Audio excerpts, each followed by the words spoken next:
Então, queridos, eu quero agradecer, sabe, cada abraço, agradecer cada gesto de carinho, cada honra que vocês deram ao Senhor pela minha vida.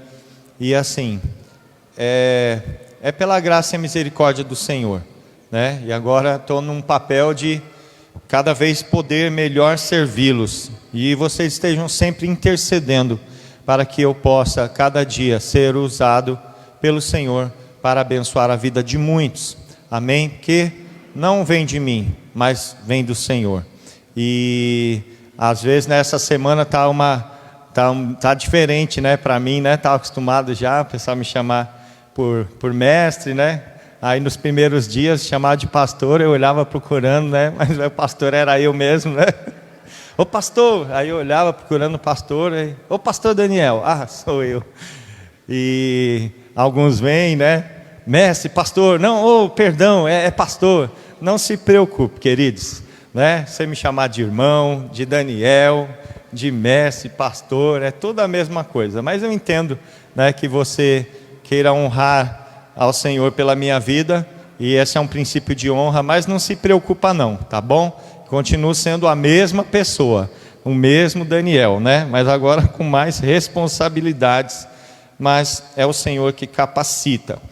E nós estávamos falando nessa manhã sobre semear em meio a lágrimas, nós estávamos falando em colher com alegria, e tantas coisas, né? E esse ano de 2020 foi um ano difícil, né? Foi um ano diferente, um ano difícil, sim ou não? Talvez o seu ano não tenha sido horrível, mas teve dificuldades, né? As mães, além de trabalhar às vezes em casa, ainda tinham que dar aula para os filhos, né? Fazer lição de casa, fazer trabalho, né? Quantas mães aqui voltaram a fazer trabalho de escola para ajudar os filhos? Olha lá, ó, tá vendo? Lá em casa era agir colando macarrão no cabelo do desenho, era pintando, era fazendo isso, era desenhando, era fazendo aula de matemática, né? Os pais ali ajudando também. Então, foi um ano desafiador, mas até aqui nos ajudou o Senhor. E eu quero que vocês vejam aqui umas imagens. Vou pedir aquelas imagens que eu pedi por último, aquelas 3. Pode colocar na sequência uma a uma. Eu queria perguntar para vocês se vocês sabem o que são essas imagens. Não, aquelas 3 últimas que eu pedi. Sabe? Isso. Quem sabe o que é essa imagem aqui?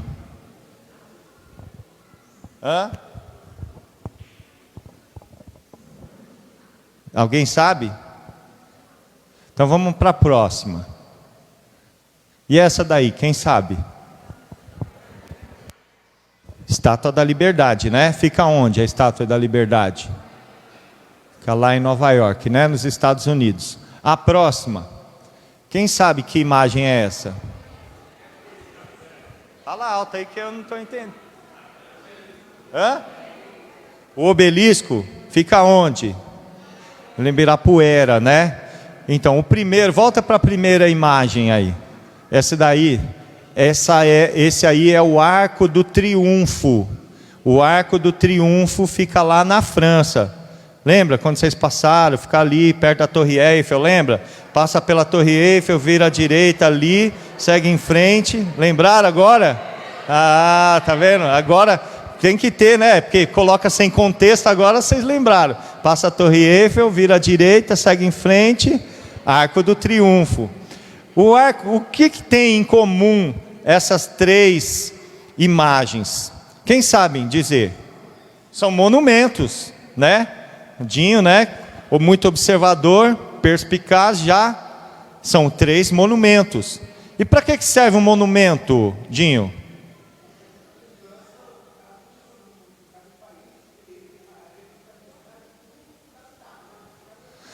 Trazer a lembrança a respeito de algo, né? Então, por exemplo, o Arco do Triunfo, ele foi construído ali 1806, por aí, e quem patrocinou a construção do Arco do Triunfo foi Napoleão Bonaparte. Por quê? que o nome já diz, né? O Arco do Triunfo. E Napoleão Bonaparte, ele ganhou muitas guerras.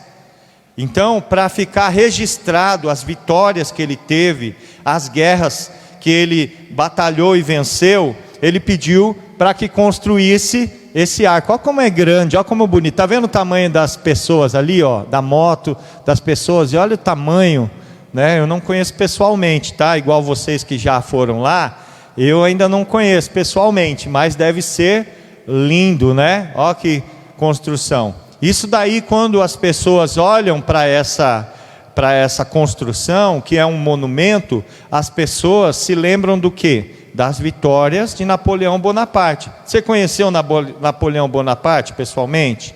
Não, até porque ele viveu em 1800, né? Mas por que a gente está lembrando dele? Porque tem lá, ó, um monumento, não é isso? A segunda imagem, que fala a Estátua da Liberdade, foi também construída em 1800, quase 1900, que fala sobre ali a legislação norte-americana, os Estados Unidos dentro de uma mesma Constituição, e representa a liberdade, né? E a terceira foto, que é um monumento que a gente conhece mais de perto. Inclusive ontem à noite eu passei lá pelo Ibirapuera, estava à noite então, e chovendo, eu não reparei muito nele, mas quando a gente passa de ônibus, quando a gente passa do lado, a gente vê, e olha como é grande, imponente. Quem se lembra o que esse obelisco aí nos traz a lembrança? Alguém lembra? Soldados. Que soldados? Muito bem, o Dinho era bom de história, hein, Dinho? Pode dar um ponto positivo aí para ele, né? Na prova oral aqui, nota 10. Esse monumento vem lembrando a Revolução Inconstitucionalista de 1930, 32, aonde São Paulo, né, quis se separar do Brasil por algumas questões, enfim. E lá também estão guardados os restos mortais de soldados, né? O MMDC, Márcio, Miragaia, Drauzio e Camargo, né? Estou lembrando lá meu ginásio, né? Que nem é ginásio mais, é Fundamental 2, né? Fundamental 2, isso, hoje em dia. Enfim, você acha que isso aí serve apenas para algo físico?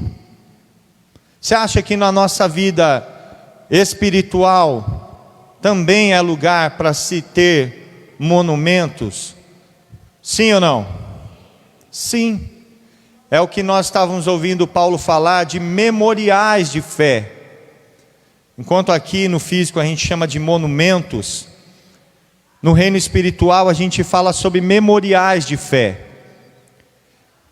E se no reino físico tem uma importância grande, no reino espiritual da mesma forma, e é sobre isso que eu quero falar. Mas eu quero compartilhar com você, na palavra do Senhor, eu quero que você abra aí a sua Bíblia, 1 Samuel, capítulo 4, aleluia.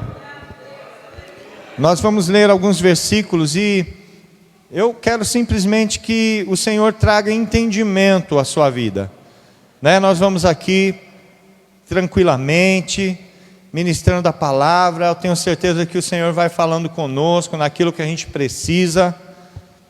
Diz assim, eu vou ler aqui junto com vocês. E veio a palavra de Samuel a todo Israel. Israel saiu a peleja contra os filisteus e acampou-se junto a Ebenezer. E os filisteus se acamparam junto a Afeque. E os filisteus se dispuseram em ordem de batalha para sair contra Israel, e estendendo-se a peleja, Israel foi ferido diante dos filisteus, porque feriram na batalha no campo uns 4.000 homens. E voltando o povo ao arraial, disseram aos anciãos de Israel: por que nos feriu o Senhor hoje diante dos filisteus? Tragamos de Siló a arca da aliança do Senhor, e venha no meio de nós, para que nos livre da mão dos inimigos, dos nossos inimigos. Enviou, pois, o povo a Siló, e trouxeram de lá a arca da aliança do Senhor dos exércitos, que habita entre os querubins, e os 2 filhos de Eli, Ofni e Finéias, estavam ali com a arca da aliança de Deus. E sucedeu que, vindo a arca da aliança do Senhor ao arraial, todo Israel gritou com grande júbilo, até que a terra estremeceu. E os filisteus, ouvindo a voz de júbilo, disseram: que voz de grande júbilo é esta no arraial dos hebreus? Então souberam que a arca do Senhor era vinda ao arraial. Por isso os filisteus se atemorizaram, porque diziam: Deus veio ao arraial. E diziam mais: ai de nós, tal nunca jamais sucedeu antes. Ai de nós, quem nos livrará da mão desses grandiosos deuses? Esses são os deuses que feriram aos egípcios com todas as pragas junto ao deserto. Esforçai-vos, sede homens, ó filisteus, para que porventura não venhais a servir aos hebreus como eles serviram a vós. Sede, pois, homens e pelejai.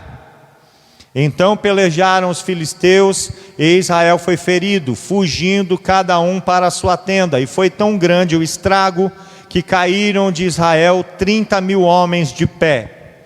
E foi tomada a arca de Deus, e os 2 filhos de Eli, Ofni e Finéias, morreram. Então correu da batalha um homem de Benjamim, e chegou no mesmo dia a Siló, e trazia as vestes rotas e terra sobre a cabeça. E chegando ele, eis que Eli estava sentado numa cadeira, olhando para o caminho, porquanto o seu coração estava tremendo pela arca de Deus. Entrando, pois, aquele homem a anunciar isto na cidade, toda a cidade gritou. E Eli, ouvindo os gritos, disse: que alvoroço é esse? Então chegou aquele homem e apressadamente veio e o anunciou a Eli. E era Eli da idade de 98 anos, e estavam os seus olhos tão escurecidos que já não podia ver. E disse aquele homem a Eli: eu sou o que venho da batalha, porque eu fugi hoje da batalha. E disse ele: que coisa sucedeu, filho meu?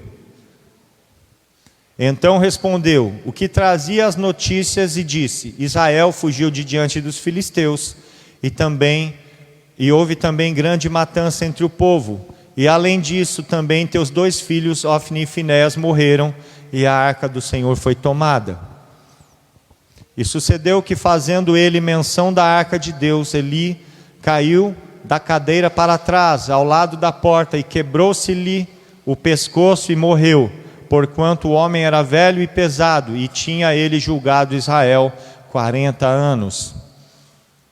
E estando sua nora, a mulher de Finéias, grávida e próxima ao parto, e ouvindo essas notícias de que a arca de Deus era tomada, e de que seu sogro e seu marido morreram, ela encurvou-se e deu à luz, porquanto as dores lhe sobrevieram. E ao tempo em que ia morrendo, disseram as mulheres que estavam com ela: não temas, pois deste à luz um filho. Ela, porém, não respondeu, nem fez disso caso disso. E chamou ao menino Icabode, ou Icabô em outras versões, dizendo: de Israel se foi a glória, porque a arca de Deus foi tomada, e por causa de seu sogro e de seu marido. Nós vamos começar primeiro falando sobre esta situação, essa batalha, esse período específico que aconteceu no povo de Israel. Nós lemos um texto bem extenso, justamente para a gente observar bem esses detalhes. Os filisteus eram inimigo dos hebreus, dos israelitas, e eles habitavam ali próximos, e sempre havia guerras entre eles. Toda vez que o povo se afastava do Senhor, então os filisteus vinham e tomavam posse das terras, tomavam o povo hebreu, o povo israelita como escravo. E Eli, que era o sumo sacerdote, tinha 2 filhos, Ofni e Finéias, que já são conhecidos por seus erros, pelas suas falhas, pela forma com que eles agiam perante o Senhor de uma forma errada. E aí o que aconteceu? O povo foi pelo mesmo caminho, um caminho de desobediência. E o resultado disso nós vimos. Os filisteus se reuniram contra o povo de Israel, e eles então pelejaram. E eles primeiro lugar, morreram cerca de 4.000 homens. Então eles tiveram uma brilhante ideia: vamos até Siló, que era onde o tabernáculo estava erguido, onde tinha a arca do Senhor, onde o sacerdote, o sumo sacerdote Eli estava. O tabernáculo estava lá erguido lá em Siló. E eles trouxeram a arca do Senhor, com certeza, com a presença dos sacerdotes Ofni e Finéias. E quando a arca chegou no meio da guerra, no meio da batalha, os israelitas se alegraram muito, porque eles entenderam que era a presença de Deus chegando. E eles falam: se a presença de Deus está conosco, nós venceremos. E eles começaram a se alegrar e jubilar. E sabe quando o time tá perdendo? E aí, já pensou, você está jogando um futebol lá, você está torcendo para o seu time, mas de repente vem o jogador que é o melhor do mundo, e agora ele entra para jogar no teu time. Como que você vai ficar? Falei, agora a gente ganhou, eita, agora é... né? Aquela alegria toda. E o povo começou a jubilar e se alegrar, porque ele falou: agora o Senhor está conosco. E os filisteus já atemorizaram.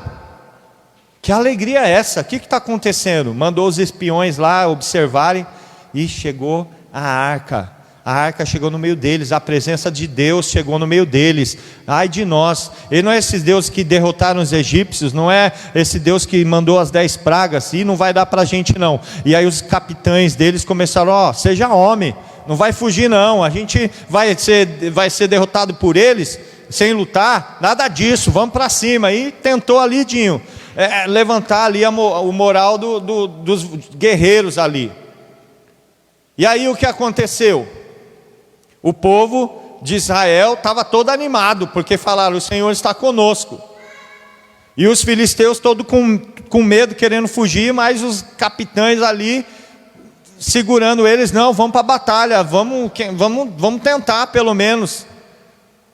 E aconteceu aquele embate, onde o povo de Israel foi derrotado, e mais 40.000 homens morreram. 40 ou 30 mil? Estou confundindo aqui. 40, né? 40. Mas a presença de Deus não estava com eles? Sim ou não? Não. O que estava lá era a arca. Mas a presença de Deus não estava. Por quê?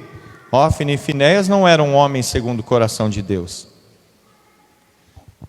Não adianta você ter um salmo aberto, a tua Bíblia aberta no Salmo 23, Salmo 91, que isso não vai trazer proteção para a tua casa.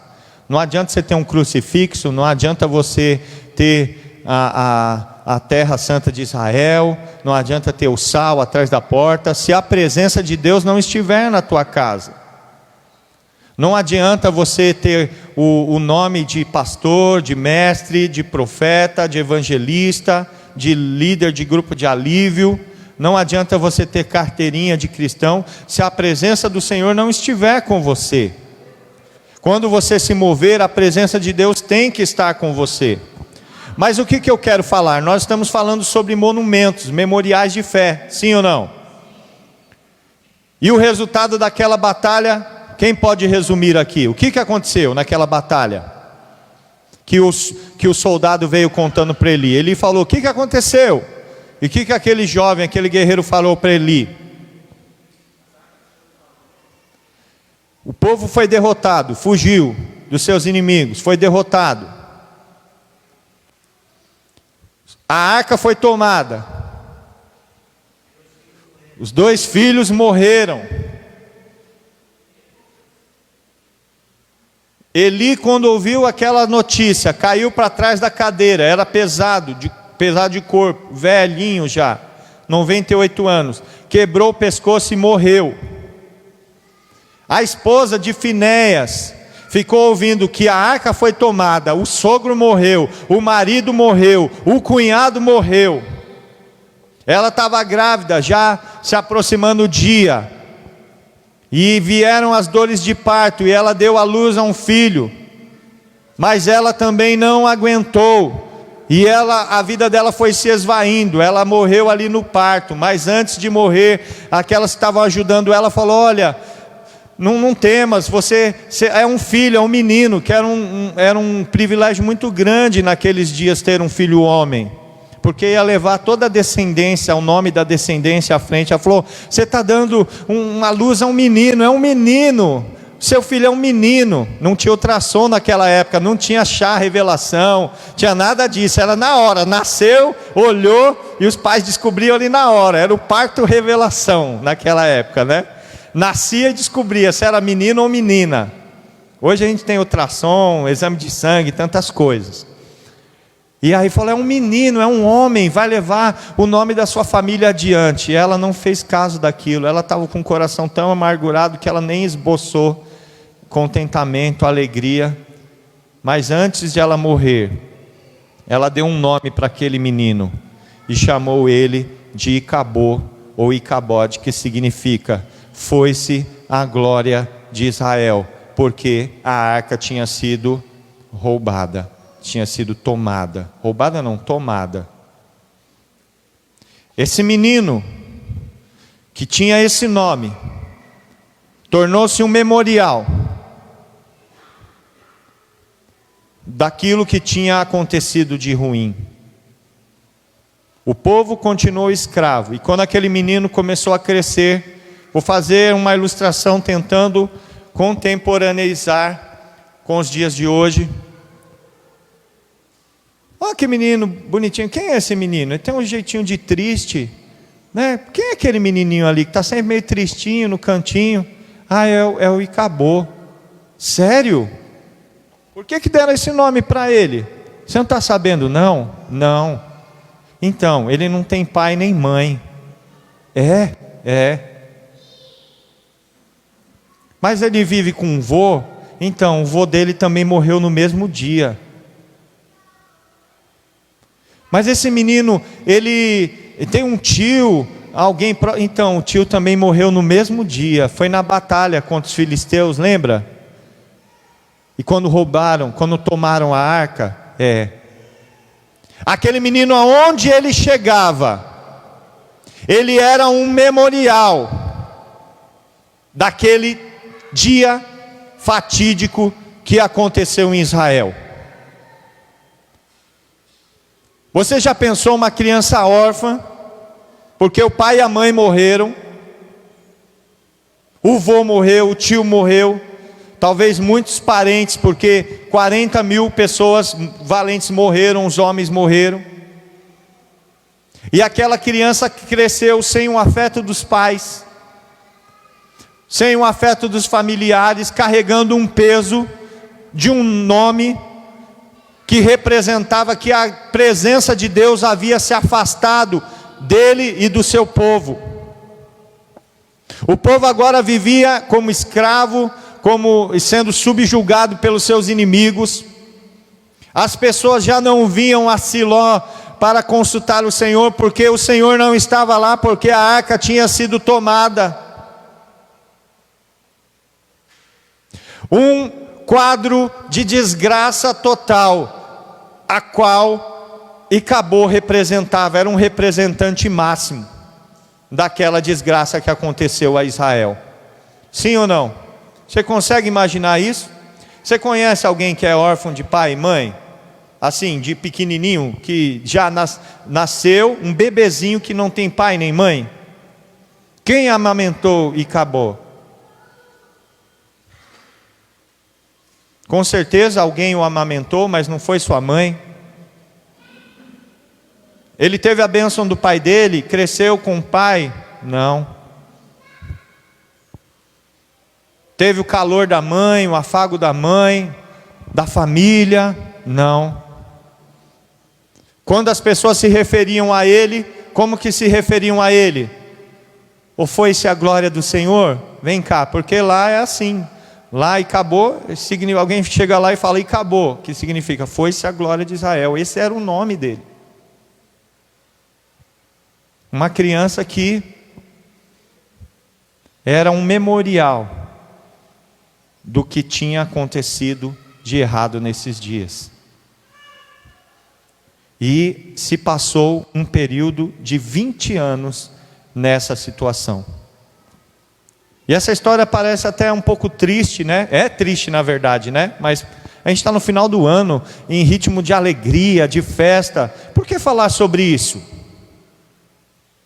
Por que falar sobre uma situação tão dramática? Parece parece Cidade Alerta, né? Parece uma notícia do Cidade Alerta, da Atena. Põe na tela. Olha aí o que aconteceu. O pai morreu, o vô morreu, a mãe morreu. O menino está órfão. Morreu o tio, morreu os amigos. O nome dele agora é Foi-se a Glória de Israel. Olha aí, põe na tela, vai lá entrevistar o menino. Parece até uma notícia saída dos dias de hoje. Tem pessoas que nesse ano viveram situações, talvez não como essa, mas situações difíceis. Perdeu o emprego, perdeu um ente querido, perdeu coisas que estimava muito, a alegria. E quando as pessoas olhavam para você, diziam: não é aquela ali que aconteceu isso, isso, aquilo. Não foi com ele que aconteceu isso, assim, assim, assim. Mas quando nós temos a presença de Deus, tudo fica diferente. E eu quero justamente agora falar com você, continuar lendo um outro texto que agora está em 1 Samuel 7. Aleluia. Nós vimos agora sobre esse memorial, a qual estava ali imposto sobre a vida de Icabô, trazendo essa situação de vergonha, essa situação de morte, essa situação de perda, de afastamento da presença do Senhor. Mas nós vemos que lá no versículo 1, diz assim: então vieram os homens de Quiriate Jearim, e levaram a arca do Senhor, e a trouxeram à casa de Abinadab no outeiro, e consagraram a Eleazar seu filho, para que guardasse a arca do Senhor. E sucedeu que desde aquele dia a arca ficou em Quiriate Jearim, e tantos dias se passaram que chegaram até 20 anos. Então desde a tomada da arca até agora o momento que essa história está sendo narrada, se passaram 20 anos. E lamentava toda a casa de Israel pelo Senhor. Então falou Samuel a toda a casa de Israel, dizendo: se com todo o vosso coração vos converterdes ao Senhor, tirai dentre vós os deuses estranhos, os astarotes, e preparai o vosso coração ao Senhor, e servi a Ele só, e vos livrará das mãos dos filisteus. Então os filhos de Israel tiraram dentre si os Balaim, os astarotes, e serviram só ao Senhor. Então disse mais Samuel: congregai todo o povo em Mispá, e orarei por vós ao Senhor. E congregaram-se em Mispá, e tiraram água, e a derramaram perante ao Senhor, e jejuaram aquele dia, e disseram ali: pecamos contra o Senhor. E julgava os filhos de Israel, e julgava Samuel os filhos de Israel em Mispá.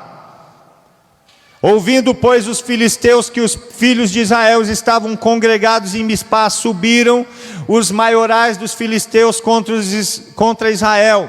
O que ouvindo os filhos de Israel temeram por causa dos filisteus. Por isso disseram os filhos de Israel a Samuel: não cesses de clamar ao Senhor nosso Deus por nós, para que nos livre das mãos dos filisteus. Então tomou Samuel um cordeiro de mama, e sacrificou-o inteiro em holocausto ao Senhor. E clamou Samuel ao Senhor por Israel, e o Senhor lhe deu ouvidos. Aleluia. E sucedeu que, estando Samuel sacrificando o holocausto, os filisteus chegaram à peleja contra Israel, e trovejou o Senhor aquele dia com grande estrondo sobre os filisteus, e os confundiu de tal forma que foram derrotados diante dos filhos de Israel. E os homens de Israel saíram de Mispá e perseguiram os filisteus, e os feriram até abaixo de Bet-car. Então tomou Samuel uma pedra, e a pôs entre Mispá e Sem, e chamou o nome dela Ebenezer, e disse: até aqui nos ajudou o Senhor. Aleluia, glória a Deus. Assim os filisteus foram abatidos, e nunca mais vieram aos termos de Israel, porquanto foi a mão do Senhor contra os filisteus todos os dias de Samuel. Se você pode, glorifica e exalta ao Senhor. Aleluia, glória a Deus. Aleluia. Vamos aqui retomar o raciocínio. O povo estava 20 anos subjugado pelos filisteus. O povo estava sem a arca da presença do Senhor entre eles. O povo estava moralmente destruído. E eles começaram então a se lembrar do Senhor, sentir falta da presença do Senhor. É interessante que quando você não vem à igreja um domingo, parece que está tudo certo. Aí você no outro domingo, de vez você está com saudade, você está com mais preguiça. Não sei se você já passou por isso. Você não vai num domingo, não, esse domingo eu estou muito cansado. Aí você fica descansando. No outro domingo era para você estar com mais descansado. Só que parece que você está mais cansado e não vai. Mas chega um momento, quando bate a saudade, quando você sente que você realmente está distante do Senhor, aí o teu coração se angustia. O teu coração fica amargurado, fica com uma saudade da presença do Senhor. Não sei se você já se sentiu assim, eu já me senti assim, com saudades da intimidade, de estar bem pertinho do Senhor. Que uma coisa é você estar na igreja, outra coisa é você estar com o Senhor. Sim ou não? Quantos já vieram à igreja, mas não sentiram a presença do Senhor com você? Quantos? Será que só eu? Glória a Deus por você que nunca sentiu isso. Mas acontece.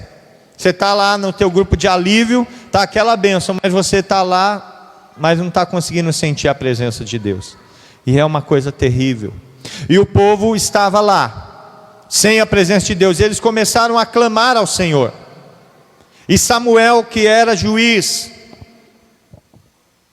convocou o povo. Eles vieram a Mispá. E Samuel começou dizendo a eles: vocês precisam deixar de lado todos esses falsos deuses e adorarem somente ao Senhor. Deixa os astarotes, deixa os baalins, deixa os ídolos e vem servir apenas ao Senhor.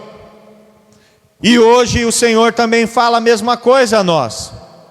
Um povo que tem a sua adoração dividida, ela vai passar por situações difíceis.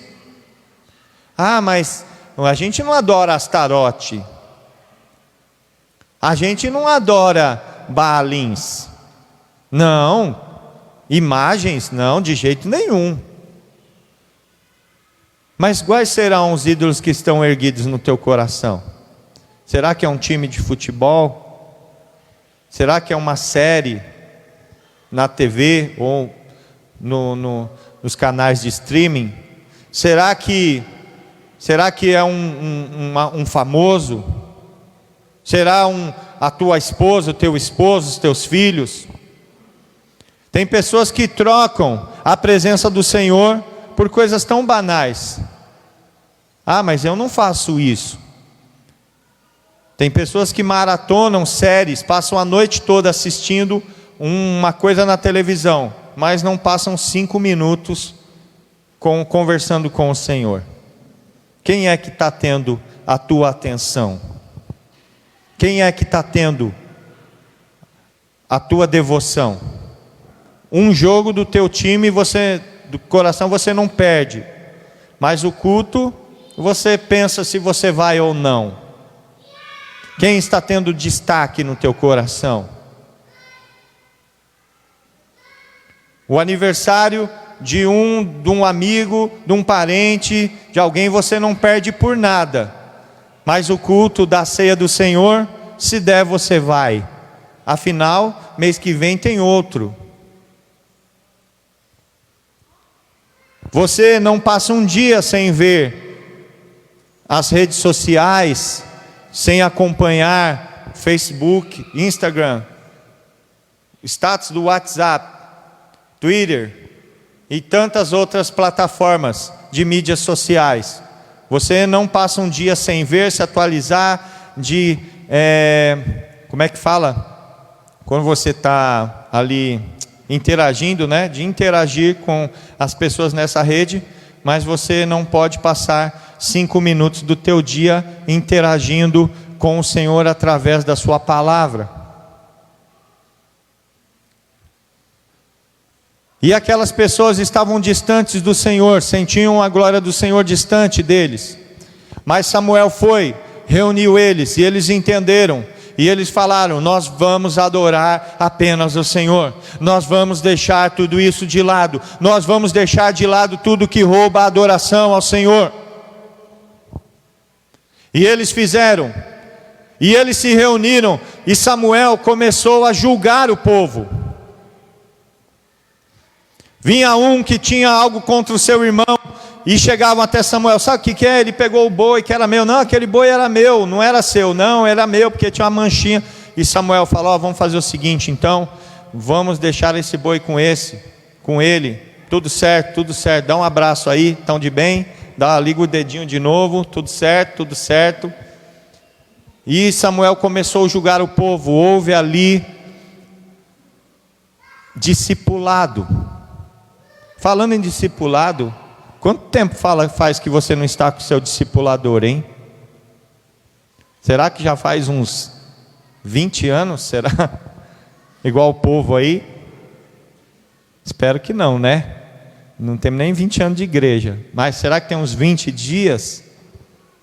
Será que tem uns 2 meses? Será que tem uns 2 anos que você já abandonou esse negócio? Eu ficar falando da minha vida para os outros, Dinho? Que negócio é esse? O pessoal fala negócio de transparência, de confessar pecado. Tem uns ainda que falam até diferente, fala que é para confessar a tentação, para não ter que confessar o pecado. Eu ficar confessando essas coisas, eu não preciso dar satisfação da minha vida para ninguém, não. Não quero saber desse negócio não, é melhor eu e Deus ali, ó, e pronto. Eu entro, ajoelho e falo direto com Deus, não preciso de ninguém ficar sabendo da minha vida não. Muitos pensam assim, mas continuam distantes da presença do Senhor. Você pode conferir que pessoas que pensam dessa forma vão ter problemas com o Senhor. Porque se não tem intimidade com o teu irmão que está vendo ali, como vai ter com o Senhor que não vê? Se eu não posso chegar para o Dinho aqui, que se fosse meu discipulador, e falar dos meus problemas, meus pecados para ele, como eu vou falar para Deus que eu não vejo? Se eu não posso chegar e falar: pastor Douglas, tenho algo para falar, estou com um problema assim, não estou conseguindo vencer, eu quero que você me ajude, ore por mim, eu tenho sido falho, sim, assim, e receber a oração, conforme diz em Tiago. Como que eu vou chegar diante de Deus? Vai ser algo simplesmente como levar a arca no meio do arraial. Senhor, a tua palavra diz que é para confessar o pecado. Então, eu pequei sim, então eu estou falando que eu pequei, então é isso aí, e estamos tudo resolvido. Até a próxima. É mais ou menos um negócio de ir se confessar lá, igual o teu pecado. Eu pequei, eu fiz isso, eu menti e tal. Vai lá e ora 10 Pai Nosso e está tudo resolvido. No outro dia está mentindo de novo. Não é isso, queridos. E o povo se reuniu, teve entendimento. E eles agora começaram a jejuar aquele dia ao Senhor. Eles tiraram um dia para jejuar ao Senhor. Primeiro que eles se reuniram. Eles estavam afastados territorialmente. Não tinha unidade naquela nação. Era um povo que não tinha arca, então eles estavam distantes, o discipulado para eles já não acontecia, porque eles não iam até Samuel para serem julgados. não confessavam seus pecados, mas naquele dia eles estavam com saudade da presença do Senhor. Eles estavam oprimidos de tal forma que eles não aguentavam mais viver naquela situação, e eles se achegaram, eles se congregaram, eles foram para o grupo de alívio, eles foram para o culto de celebração, eles foram, se reuniram juntos, falaram: não, eu vou lá, eu quero estar lá, eu preciso estar lá. Já faz mais de mês que eu não vou para a igreja, já faz mais de mês que eu não vou para o grupo de alívio, mas eu quero a presença do Senhor. Eu vou lá hoje porque eu sei que o Senhor vai falar comigo. Eu vou lá no culto dessa manhã porque eu sei que o Senhor vai falar comigo. Eu preciso da presença do Senhor comigo. Eu não posso mais viver nessa situação que eu estou vivendo. Aleluia. E eles então tomaram a decisão de jejuar perante ao Senhor. E outra coisa que eu pergunto: qual foi a última vez que você jejuou? Você já jejuou? Você tem o hábito de jejuar? Só que aquele jejum, muito mais do que algo individual, era algo da nação. Não foi um homem que parou para jejuar, não foi 2 homens, não foram os maiorais, foi todo o povo que se reuniu ali. O povo se reuniu perante o Senhor e jejuaram. E eles estavam com sede, era o deserto, e eles estavam com fome. E eles estavam com sede, com fome, mas eles falaram: não, hoje nós vamos nos humilhar diante do Senhor. Hoje nós vamos reconhecer que nós precisamos, que a nossa carne precisa diminuir para que eu possa crescer. E eles tiraram água. Não tinha torneira naquela época, não tinha bomba d'água. Agora imagina todo o povo reunido e cada um vai lá e tem que tirar água para todos eles beberem. Muita água, e tudo tirado na mão do poço. Vai lá, joga a corda, pega a água, pesca a água com um balde, puxa e vai lá e vai enchendo o tonel. Quando aquilo, agora dá para todo mundo beber, essa água é suficiente para todo esse povo beber. Não sei quantos 1000 litros de água tinha, mas tinha água suficiente. Eles pegaram a água, que eles estavam com muita sede, e eles derramaram perante o Senhor. Eles derramaram, falaram: nós não vamos beber água hoje, a nossa água hoje vai ser o Senhor. A nossa sede hoje não vai ser saciada por um copo de água. Nós não vamos comer e nós não vamos beber, porque o que nós queremos, a nossa comida, a nossa bebida, é a presença do Senhor conosco. Nós precisamos da presença do Senhor conosco. Sem o Senhor nós não somos nada. Samuel, nós temos reconhecido, Samuel, que nós temos falhado. Sim, nós adoramos outros deuses, nós adoramos o Netflix, nós adoramos o Amazon, nós adoramos os times de futebol, nós adoramos o nosso descanso, nós adoramos o nosso lazer, e nós deixamos a tua presença. Nós nos afastamos no discipulado, nós nos esquecemos do jejum. Mas hoje, Samuel, nós vamos fazer diferente. Nós vamos entregar esse dia ao Senhor. Nós não vamos comer e nós não vamos beber também, porque o que nós queremos não é comida, o que nós queremos não é bebida. Nós queremos fazer a vontade do Senhor. Nós queremos a presença do Senhor conosco, Samuel. Se o Senhor não vir na célula hoje, nós não vamos fazer nada. Não vai ter facilitação, não vai ter comunhão, não vai ter louvor nessa célula hoje, se o Senhor não estiver conosco. Samuel, se nesse culto a presença do Senhor não estiver conosco, não vai ter oferta, não vai ter louvor, não vai ter palavra, não vai ter nada disso. O que nós queremos é a presença do Senhor conosco. Eu não sei o que você veio buscar aqui nesta manhã, mas se não for a presença do Senhor na tua vida, nada do que está acontecendo aqui vai ser válido. O que nós temos que ter fome e sede é pela presença do Senhor, é pela manifestação do Senhor no nosso meio, para que o Senhor então nos dê vitória sobre os nossos inimigos. Se essa é a vontade do teu coração, eu gostaria que você aplaudisse ao Senhor. Eu gostaria que você declarasse com os teus lábios: Senhor, a minha comida, a minha bebida é fazer a tua vontade, é a tua presença aqui conosco. Senhor, eu não vim aqui nesse culto para marcar apenas um xizinho lá no meu trilho, mas eu vim aqui buscar a tua presença.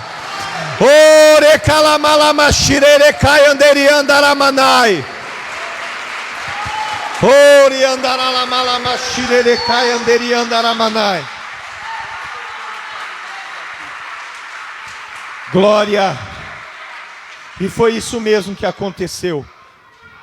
Vocês estão ouvindo bem? Então, vai só aumentar o retorno para mim aqui, para eu me ouvir melhor aqui. Pode aumentar mais.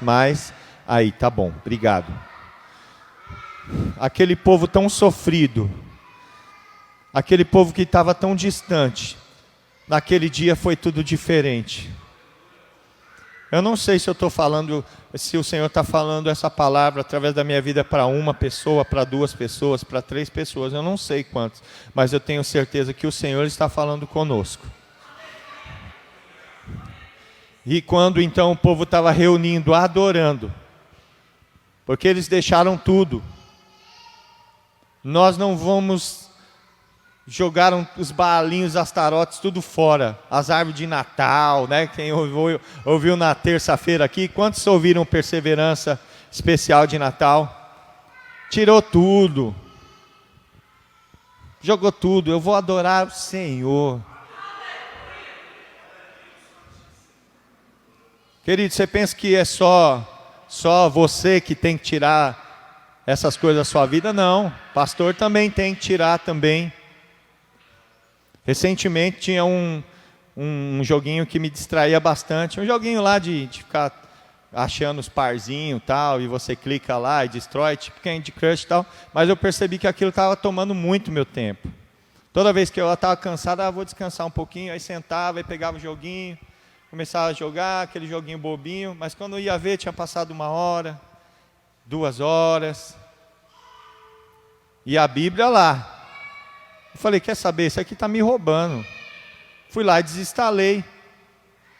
Não estou falando que você não deve ter, mas estou falando que você tem que estar atento. O que está roubando você da presença do Senhor? Entende? Aí hoje, não tenho. Então, o tempo que eu usava nisso, eu uso para as coisas do Senhor, para estar com o Senhor. E o povo se reuniu, e quando eles estavam reunidos, foi um grande culto, uma grande festa. Já pensou, pastor, todo o povo se reunir depois de 20 anos? Se você faz tempo que não vem na igreja, talvez faça o quê? Uns meses aí, não sei quanto tempo faz que você não vem na igreja, ou 1 semana, você está com saudade, né? Imagina ser 20 anos, Dinho, sem ir para a igreja, sem ir para o grupo de alívio. Já pensou a saudade, como fica o coração? E de repente você começa a ouvir a voz do profeta do Senhor, Samuel falando e julgando. E o povo todo junto, vamos jejuar, meu irmão? Vamos. Pastor Mateus, vamos jejuar hoje? Vamos, demorou. E aí, Dinho, estou junto. Pastor Douglas, vamos jejuar? Vamos jejuar. Aí chega a Fátima, né? Que já é do poder, e vamos jejuar água também, é jejum total. Todo mundo olha para Fátima e fala, amém, estou contigo, pega a água aí que tiraram, para a gente não correr o risco de querer tomar, derrama ela perante o Senhor, é o nosso sacrifício hoje, para apresentar ao Senhor. Derrama a água aí, Samuel, ó, essa água é a água que a gente ia beber hoje, a gente está derramando perante o Senhor como uma oferta. Como o nosso coração está sendo derramado perante o Senhor, essas águas estão representando o nosso coração, que está sendo derramado perante o Senhor.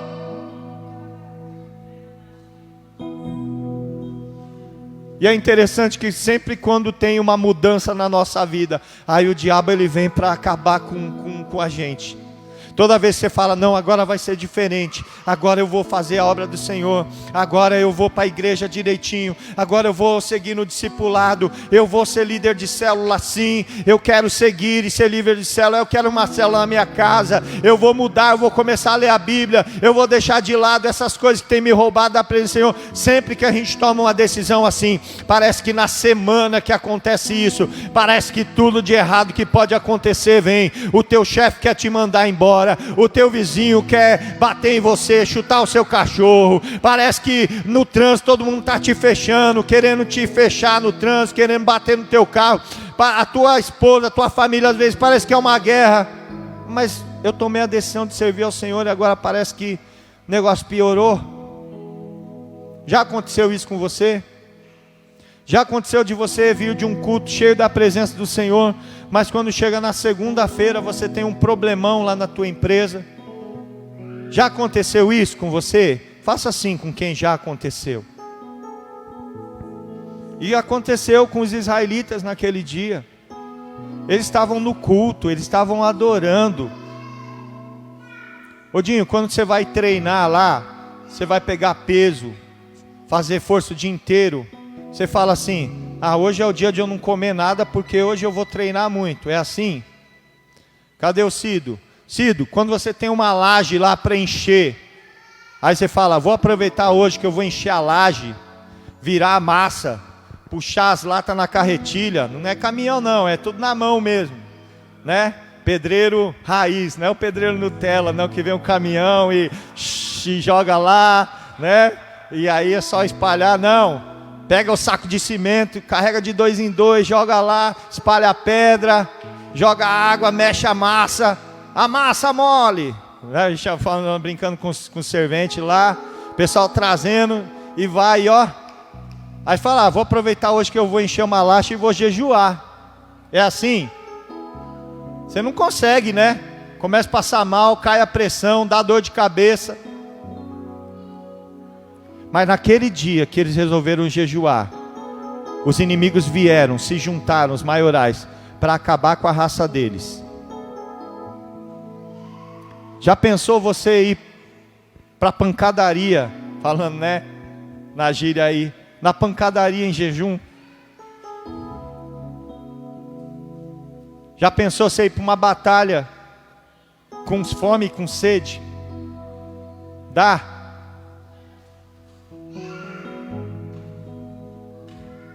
O Senhor está querendo te dizer algo, não é na força do teu braço, não é com a tua força, não é com a tua habilidade, não é com a tua estratégia, não é com a tua perspicácia, não, nada disso.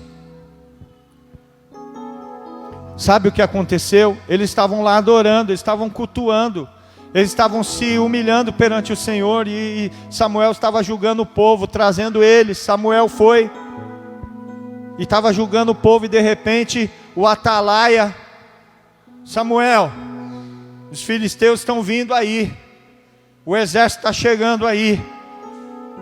E eles se atemorizaram, eles temeram, eles falaram: e agora? A gente não está aqui preparado para a guerra, a gente está preparado para a adoração. Sabe quando você está com um coração mó alegre, feliz, e chega alguém, você está todo feliz e vem alguém te perturbar?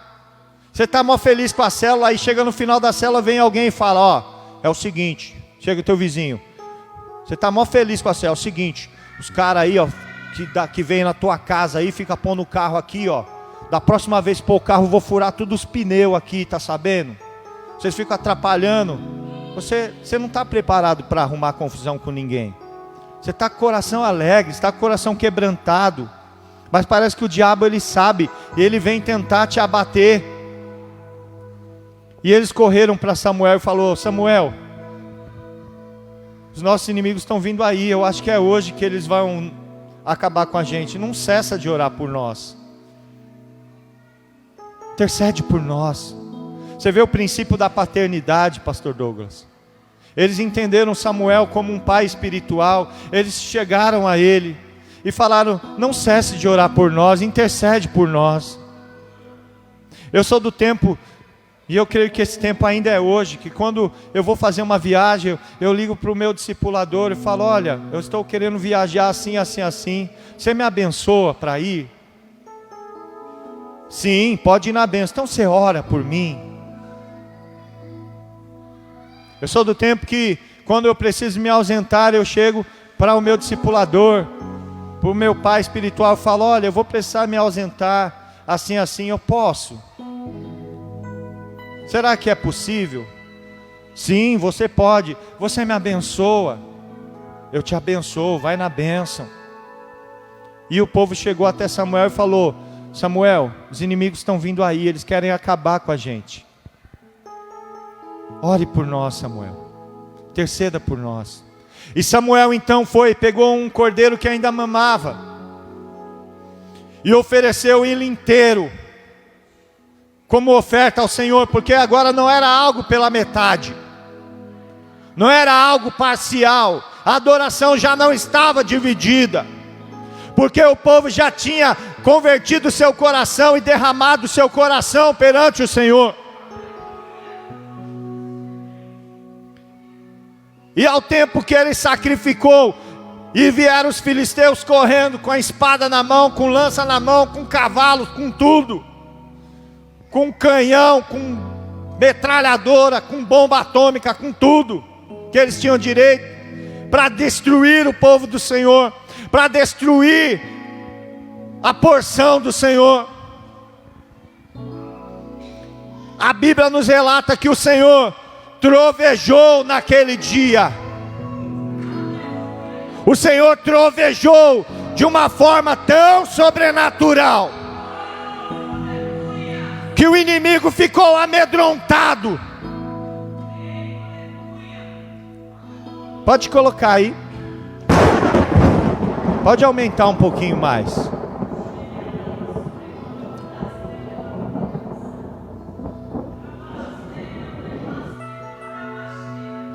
Só isso, bom? Tem mais. Quero que você feche seus olhos agora e ouça. Fique imaginando aquela batalha. O povo estava adorando, não estava preparado para uma batalha. E Samuel oferecendo sacrifício ao Senhor e os guerreiros vindo. Mas de repente, começou o Senhor a trovejar. Sabe quando o tempo fecha e vem aqueles trovões fortes? Tem criança que até se esconde embaixo da cama com medo. Mas naquele dia não era criança não, era soldados valentes.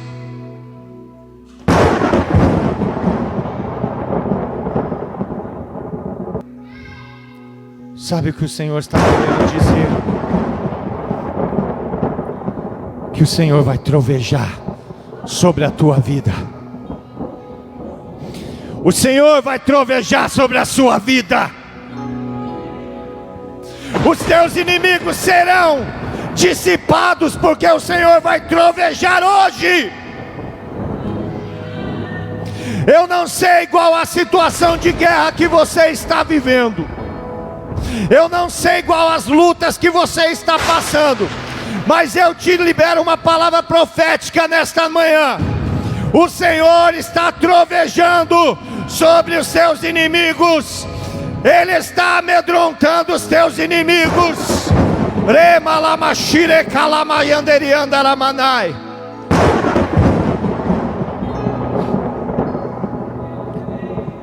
Eu quero que, se possível, você se coloque em pé no teu lugar.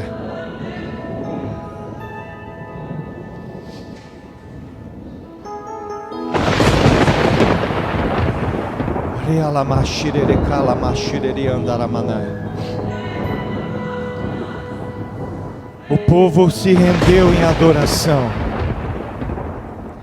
O povo se rendeu em adoração. O povo se derramou perante o Senhor. E os inimigos então vieram contra eles, mas o Senhor lutou a batalha deles. Não havia força neles, porque eles estavam sem comer e sem beber. Eles já eram escravos e estavam vindo para destruí-los por completo. E fala que o Senhor trovejou de tal forma que os filisteus se amedrontaram. E o povo de Israel, o povo israelita, eles mesmo sem comer, mesmo sem beber, eles perseguiram os seus inimigos e os derrotaram, porque o Senhor lutou por eles.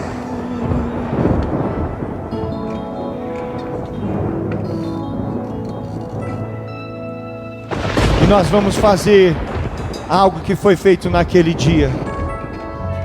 Quando aquela peleja foi vencida, Samuel ergueu uma pedra naquele lugar onde a batalha foi vencida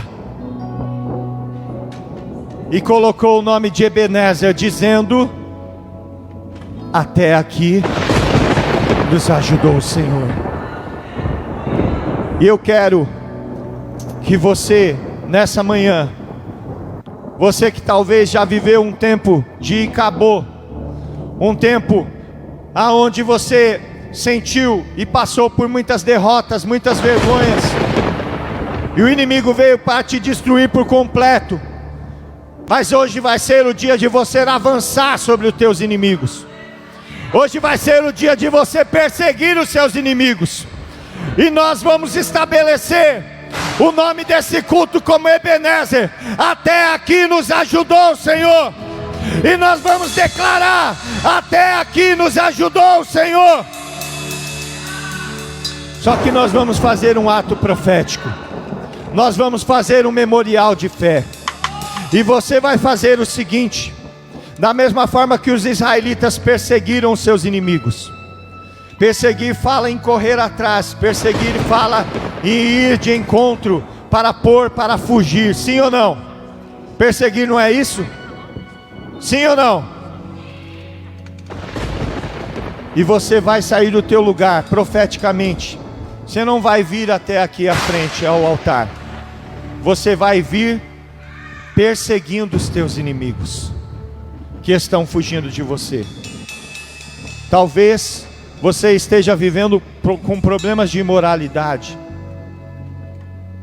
Talvez você esteja vivendo o teu gigante, o teu inimigo é a falta de fé, a falta de constância, a falta de provisão, a falta de alegria. Eu não sei, mas eu quero que você que entendeu que o Senhor marcou esse tempo para trovejar sobre os nossos inimigos, que você vai sair do teu lugar e você vai vir assim, ó. Você não vai ficar olhando para o teu companheiro do lado se ele está vindo ou não. A vitória é sua. Você vai vir marchando e vai falando: em nome de Jesus, o Senhor está trovejando. E eu sei que os meus inimigos estão sendo derrotados. Eu estou perseguindo, alcançando e derrotando os meus inimigos. Então você que entendeu, você saia do teu lugar. Persiga os teus inimigos nesta manhã. Persiga os teus inimigos nesta manhã. Persiga, persiga, porque nesta manhã nós estamos erguendo este lugar como Ebenezer. Até aqui nos ajudou o Senhor. Hoje é dia da vitória ser completa na tua vida. Hoje é dia de você tomar posse de tudo aquilo que o Senhor te prometeu, dos sonhos, dos projetos. Hoje é dia, hoje é dia. Ore calamalamashirelekai. Vida é a vontade do meu Pai. Não descanso nem de dia e nem de noite, até que o reino venha. Minha família é os que fazem a vontade do meu Pai. Minha casa não é aqui. Troveja o Senhor sobre os nossos inimigos. Troveja o Senhor sobre os nossos inimigos. Baixa, persiga, persiga, persiga. Alcance os seus inimigos agora. Alcance. Sou Nazireu de Deus. Ore calamalamashirere calamalamashirecai. Minha comida, minha bebida é a vontade do meu Pai. Não descanso. Derrame o teu coração perante o Senhor. Derrame o teu coração como água. Minha família persiga os teus inimigos. Hoje é dia de Ebenezer. Até aqui nos ajudou o Senhor. Ebenezer, diga Ebenezer, diga Ebenezer, diga Ebenezer. Até aqui nos ajudou o Senhor. minha bebida é a vontade do meu Pai. Não descanso nem de dia e nem de noite, até que o reino venha. Minha família é dos que fazem a vontade do meu Pai. Minha casa não é aqui, nasce profeta. Até aqui nos ajudou o Senhor.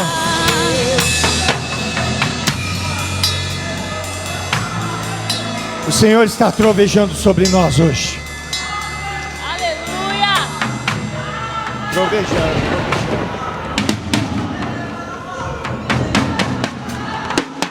Ouça. Ouça o trovejar de Deus sobre a tua vida.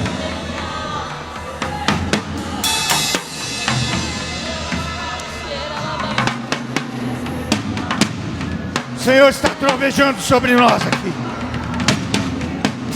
Recalamalamaxirerecai. Recalamaxirerecai. Andereandaramanai. Hoje é dia, hoje é o dia. Hoje é dia de nós erguermos esse memorial de fé. Ebenezer, até aqui nos ajudou o Senhor. O Senhor está trovejando sobre os nossos inimigos.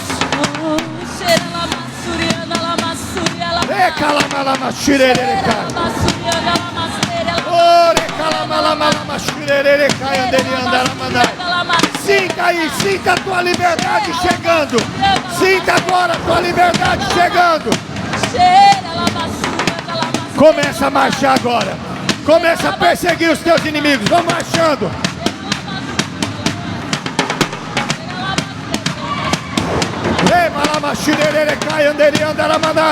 Vai marchando sobre os teus inimigos. Vai, vai, vai, vai, vai.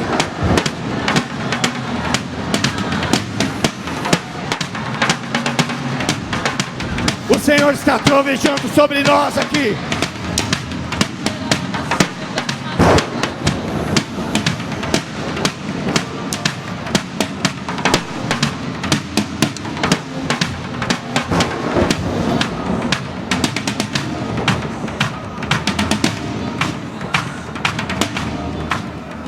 Declare assim comigo: Senhor, você não está entendendo. A gente não vai falar com voz de derrotado, porque até aqui nos ajudou o Senhor. Aleluia! O tempo da perseguição já ficou para trás. O tempo da ausência do Senhor já ficou para trás. Você não está falando aqui com voz de derrotado. Você pode ver quando um noivo vai receber a sua noiva, casamento. Aí o pastor fala: você recebe a Gisele como sua esposa? Sim, eu recebo. É com tristeza? Hoje também não é. É o dia da tua vitória, querido. Glória a Deus! É o dia que o memorial Ebenezer está erguido aqui neste lugar. Glória a Deus! Vamos falar com voz de júbilo, de alegria, que vai estremecer as portas do inferno. Senhor, eu entendi que sem a tua presença a minha vida não faz sentido. Por isso eu entendi, Senhor, e decidi deixar tudo aquilo que tem dividido a minha adoração. Eu decido hoje servir somente a Ti e nada mais. Eu decido nesta manhã que a minha comida e a minha bebida é fazer a Tua vontade. E eu derramo meu coração perante o Senhor. Senhor Jesus, troveja sobre nós hoje. Troveja sobre os meus inimigos, até que eles, amedrontados, fujam diante de mim. Eu tomo posse hoje da vitória que o Senhor me concede, e declaro que não sou mais escravo, mas o Senhor me concede a liberdade. Eu persigo os meus inimigos, os alcanço e os atravesso. E eu ergo o memorial nesta manhã, dizendo: Ebenezer, até aqui nos ajudou o Senhor. Dê um brado de júbilo.